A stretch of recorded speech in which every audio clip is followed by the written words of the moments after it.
Writing a critical book review can seem like a daunting task, but outlining your review according to the components described in this brief video can actually make the work of writing a review a little bit easier. Hang with me for a few minutes and we'll think about how to write a critical book review. The outlining process that I'll be describing helps to keep your review clear, concise, and compelling. Now, of course, the first thing you ought to do when writing a critical book review is to read the book. This is a very important step. You'll want to read the book critically and discerningly, asking questions that help draw out the purpose and significance of the writing. It may be helpful for you to take notes or to highlight and mark up your book, as long as you're not using a book that belongs to the library. On the resource page at the end of this video, I've listed some helpful resources for learning to read critically. But for now, we will assume that you have read your book and are ready to begin writing a review. The first thing I do when writing a review is to create a properly formatted document, including a title page. This helps me to visualize how the information will be structured. And for this video, I will illustrate formatting in Turabian style. So check with your instructor about the formatting style required for your particular class. So first, create a properly formatted title page. Then, at the bottom of the first page, after the title page, provide a full, correct citation for the book that you are reviewing. There's a citation. Well, here, let's take a look again at the layout of the first two pages and note the type of information that's included on the title page. Then after the citation, add the following headings to your document: an introduction, a thesis, purpose, and audience, strengths and challenges, and recommendation. Now, of course, you don't have to title your headings by the names that I've supplied here. However, it is important that you incorporate each of these components into your review and that they can be easily and clearly identified.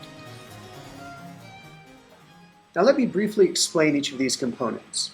To begin with, in the introduction, you will creatively introduce the book that you have selected and offer brief information about the authors. Such information will likely include who the author is, his or her title or position, and possibly the titles of a few other significant works produced by the author. Notice that the introduction is answering questions like, what is the title of the book being reviewed? Who is the author? Where does the author live and work? What are the author's credentials? What are examples of other works or achievements by this author?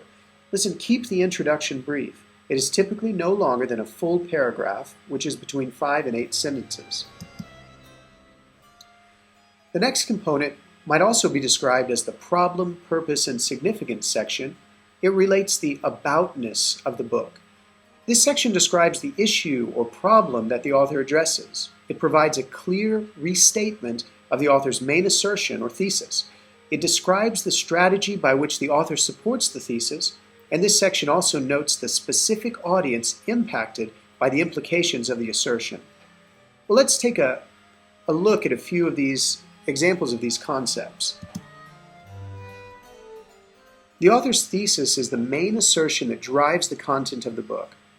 The thesis is not a generic statement of what the book is about. Consider these examples. Here's one. This book is about the specific kinds of communities that Paul tried to establish through his letters to the various churches. Now compare that with, the author's thesis is that rainy days needn't be boring if one is friends with a fashion-sensitive magical cat. All right. Between the two statements, the first does not adequately capture the thesis that the author explains and defends throughout the book. The second example is actually more in line with a restatement of an author's main assertion.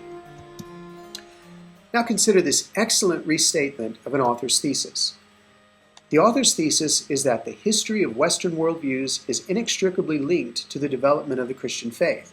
A departure from the biblical worldview around the 13th century has had a profound and ultimately negative effect on Western culture, resulting in much of the cultural confusion found in postmodernism and deconstructionism.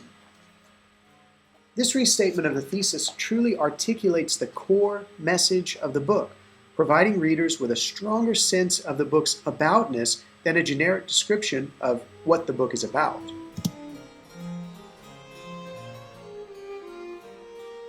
In the following example, note how the thesis is sandwiched by a description of the problem that the book addresses and an identification of the author's purpose in writing. Let's unpack this sandwich and take a closer look. The first sentence identifies a problem that the author is addressing through the book. In this case, the recognition that modern readers tend to overlook cultural nuances in the text. Now, the second sentence provides a restatement of the thesis, the book's central concern. Yet the Gospel's narratives cannot be adequately understood without an appreciation of their cultural context. That's a thesis. The third sentence describes what the author does in order to support the thesis. In this case, the author helps readers identify and understand the cultural situation of the characters in the text and the powerful cultural nuances that shape interaction, determine roles, and control language. Now, I'm calling this third type of sentence a purpose statement because it describes how the author purposes to support the thesis. And here, we can be even more specific about what the author does to support the thesis by using more sentences. For example, in this book, the author views the text through social scientific lenses and discerns three aspects of ancient Palestinian culture that modern Western readers easily overlook. These cultural categories include honor and shame, patron-client relationships, and insider-outsider groups. The author describes each category and then shows how these cultural aspects impact the narrative's flow and meaning. Okay, you see, this is what the author does to support the thesis. Now next, the statement of purpose can be followed by a description of significance, who this thesis matters for, and why. Now, exercise a bit of caution here. Articulating who this thesis matters for and why is not the same as describing who this book is helpful for and why. Such information will be stated later in the recommendation section. The significance of the book is an articulation of a specific audience for whom the thesis has implication. As an example, compare the following statements. This book provides preachers and ministers working with young people with a lot of good information to support their ministry. Versus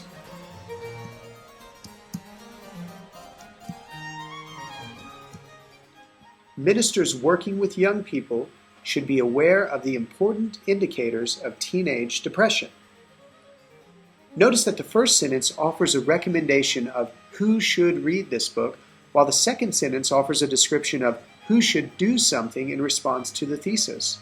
This is an important distinction, and a strong book review will not only recommend those who will benefit from the book, but it will also identify a specific audience for whom the thesis has implication. Now, many students find it easy to describe a book's strengths. Often, articulating a book's so-called weaknesses can be a challenge. Yet, identifying both strengths and challenges in a book is evidence that you have critically engaged the content of the text. A book's strengths can include its presentation, its logical arguments, clear writing style, presentation of new and challenging ideas, etc. Weaknesses might include poor argumentation, unclear or inadequately defined terms, unsupported claims, poor organization, and even low printing quality. When describing either strengths or weaknesses, it is very important to be specific and to be fair. The Strengths and Challenges section of a review is also an important place for describing the content of the book. There is no need to offer a wooden description of content, such as, in Chapter 1, the author discusses such and such, in Chapter 2, the author... This type of description is neither compelling nor very informative. In the following strengths statement, note how both content and appraisal are simultaneously provided. The author offers an important challenge for God's people as they strive to impact society in his discussion of what it means to exhibit an incarnational lifestyle in imitation of Jesus. If one remembers the limitations of both metaphor and model for presenting a perfect description of who God's people are, what the church is, and how Christians are to interact with the world, then his model can be of great benefit to those eager for revitalization and a fresh approach. Now, similarly, statements of weaknesses should describe content and offer appraisal. So consider this example. The fact that these essays first appeared as separate articles in scholarly journals and monographs gives a patchwork feel to the book. The purpose is clear, but there is no logical necessity determining the structure, why one essay is connected with another in this particular way. The nature of a collection like this of connected yet disconnected essays produces a certain challenge for an author-compiler that at times is not easily overcome. Certain chapters require an introductory treatment of technical or less familiar concepts which the author does not always provide. A negative critique of an author's work should avoid language like silly, stupid, dumb, ridiculous, etc. Besides its offensive tone, such language is ultimately unhelpful. Negative critique should provide specific information about the content that could perhaps be improved. Consider the tone of the following. It avoids harshness, but still makes a strong point. One major criticism of this work is the author's use of polemic to either make or bolster his points. He often employs us versus them language, especially against the institutionalized church, and even when he does concede that the Christendom church has certain good qualities, his polemical tone still resonates. And so you see, positive and negative critique provide an opportunity to both evidence your own critical engagement of the content and to provide readers with helpful information about the book.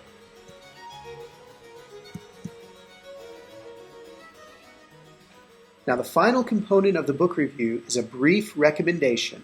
This section provides an opportunity to answer the question, who is this book helpful for and why?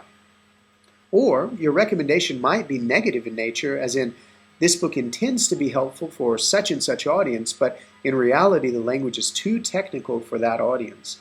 But either way, it is important to clearly determine the author's intended readership and then to make a strong recommendation for or against.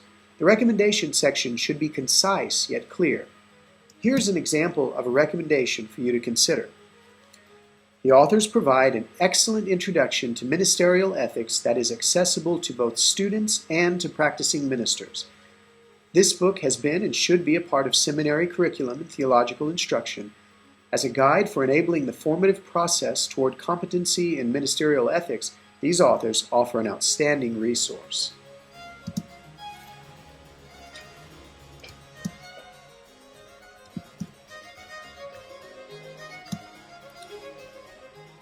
Now, unless otherwise specified by your instructor, book reviews are generally between 900 and 1,200 words. Many instructors require that you include a word count at the end of your review. And finally, I want to encourage you to see beyond the task of writing a book review and recognize the opportunity that writing a strong review affords. Many academic journals are willing to publish student reviews, especially students at the graduate level.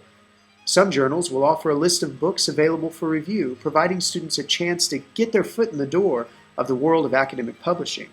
But it's up to each student to critically engage the book they select and to write a review that is clear, concise, and compelling.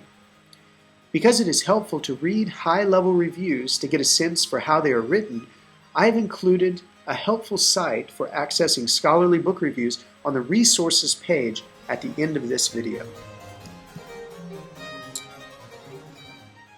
Alright, so remember the 3 C's of writing. Be clear, be concise, and be compelling. In your reviews, include the components described in this video. And I wish you all the best as you learn to write strong book reviews.